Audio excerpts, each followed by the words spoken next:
Leo inherited a world of perfect, measurable time, a shop alive with the rhythmic chorus of countless clocks. His father had been the finest watchmaker in the nation, but despite inheriting his talent, Leo lacked his most essential ingredient: patience. Leo was a man of grand beginnings. His sketchbooks were filled with spectacular, complicated timepieces that had never existed, clocks with celestial mechanisms and spinning planets. He'd dive into a new design, consumed by the exhilarating rush of creation, working relentlessly, sacrificing sleep, driven by the adrenaline of inspiration. But the moment the work shifted from creative genius to tedious reality, calculating a gear ratio, filing a microscopic part, the fire would simply go out, leaving him empty, staring at another brilliant, half-finished project. He saw the simple, everyday repairs that kept his father's business afloat as beneath his genius. His talent, he believed, was for the magnificent, not the mundane. And because of this, his shop was failing. The faithful clientele his father had cultivated slowly stopped coming. A fine layer of dust settled on the counters, and the silence in the shop grew louder than the clocks themselves. Leo felt like a failure, but he blamed the boredom of the work, not his own lack of commitment.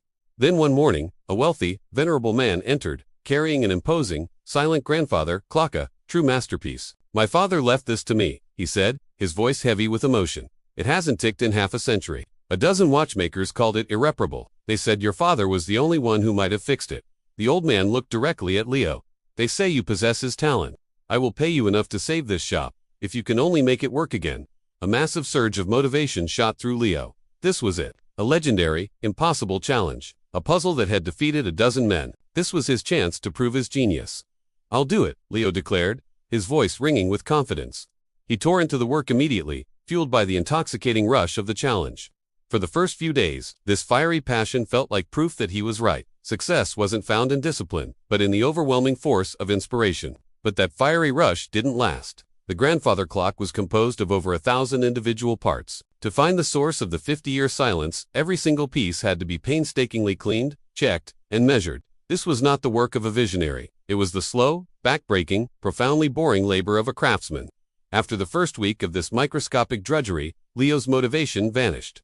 He stared at the diaspora of pieces spread across his workbench and felt nothing but a rising tide of frustration. His mind began its familiar escape, whispering seductive promises of his own unfinished designs. "This is a waste of time," it insisted. "I could be creating something new." The crisis peaked one afternoon. In a blind fit of rage against the monotony, Leo's elbow struck a tray of tiny screws, sending them flying across the floor. As he sank to his hands and knees, gathering the infinitesimal pieces of brass, a crushing wave of despair washed over him. He felt broken, not because the clock was broken, but because he was unable to sustain the effort. He surrendered. He decided to call the old man in the morning and tell him the clock was unfixable. That night, unable to sleep, Leo began cleaning out his father's old desk, preparing to give up on the business. In a hidden drawer, he found his father's work logs. He opened one, expecting to read about the art of watchmaking, moments of genius, or sublime mechanics. But there was none of that. Instead, the pages were filled with simple, humble entries. Tuesday, cleaned the escapement wheel of Mrs. Gable's pocket watch. Took 3 hours. Thursday, a young boy brought in his father's old watch. Spent the afternoon fixing it for free. Wednesday, spent all day on the mainspring of the town hall clock. My back aches. We'll try again tomorrow. Page after page, it was the same. An honest, unromanticized record of slow, boring, necessary work. There was no mention of motivation. His father was a genius because he had the simple, stubborn commitment to show up. Then, at the bottom of the first journal, Leo found a single paragraph that changed everything. "A man who works only when he is inspired will be a man of many beginnings and no endings." The great clock does not tick because it is inspired. It ticks because it is built correctly. It follows its rule, second after second. The work of a craftsman must be the same. You do not show up because you feel good.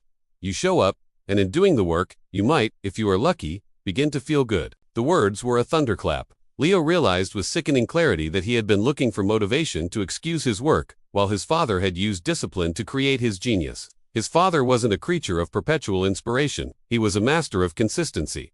The clock didn't wait for a feeling. It followed its rule. The problem wasn't the clock. It was his approach. The man who walked into the shop the next morning was fundamentally different. The fire of motivation had failed him, but the quiet wisdom of his father's logs had ignited something far steadier. Disciplined. He established a new rule for himself. He would work on the clock for 4 hours every single morning, without fail. He stripped emotion from the equation. Show up and do the work. The first few days were the hardest of his life.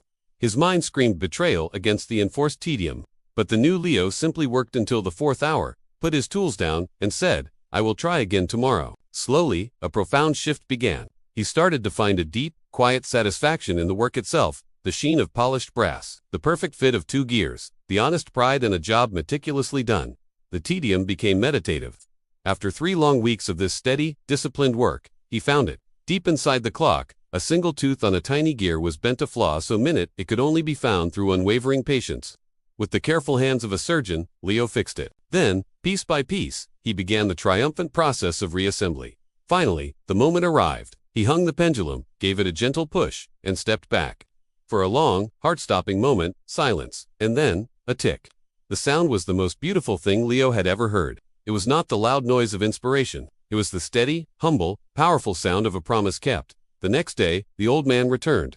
Leo just pointed to the corner. The man walked to the magnificent clock, closed his eyes, and listened. "I haven't heard this sound since I was a boy," he whispered, a tear on his cheek. "You haven't just fixed a clock, Leo. You have given me back a piece of my life." Leo finally understood. The work was never about his genius. It was about service. He had fixed the clock, and in submitting to its mundane demands, he had fixed himself. And in that, he learned the enduring secrets of success.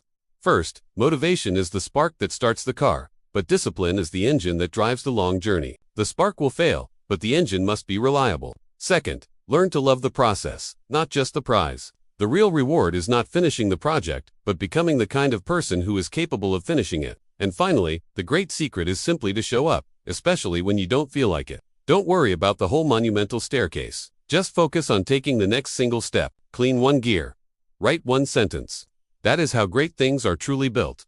Not by lightning strikes of inspiration, but by the steady, quiet, and unstoppable power of showing up, day after day after day. Thanks for watching.